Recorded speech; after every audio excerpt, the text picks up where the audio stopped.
A következő számot pedig nagyon-nagyon sok-sok szeretettel küldik Ancsának 44. éves születésnapja alkalmából.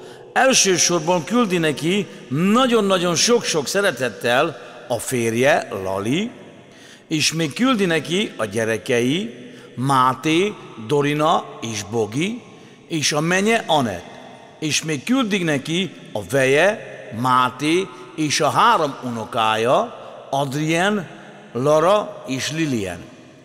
Ezzel a dallal szeretnék kifejezni, hogy mennyire szeretik és mennyire imádják és mennyire tisztelik, és egyben kérik a Jóistent, hogy amerre jár, amerre lép, mindig csak a Jóisten vigyázzon minden léptére, és adjon neki a Jóisten nagyon-nagyon sok-sok erő, egészséget, boldogságot, szerencsét egy életen át.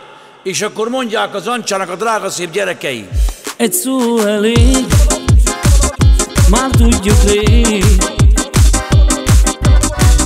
hogy a legjobb anya a miénk, a mi anyukánk, megadja mindazt, mi jó nekünk, és mi tiszta szívből szeretjük. Az övé a legnagyobb tisztelet, ami jár. Boldog születésnapot, édesanyánk, legyen hosszú életed. Anyánk, ezt kívánjuk neked. A te 2 szemed, az nekünk a fény, mihez 1000 csillag is kevés. Egy szó elég, már tudjuk rég, hogy a legjobb anya a miénk, a mi anyukánk, megadja mindazt, mi jó nekünk, és mi tiszta szívből szeretjük.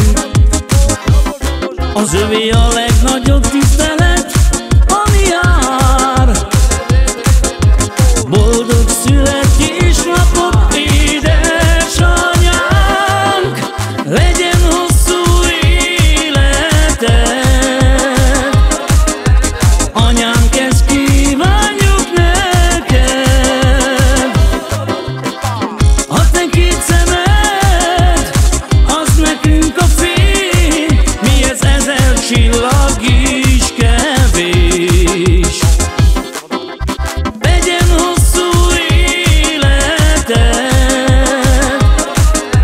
Anyánk, ezt kívánjuk neked.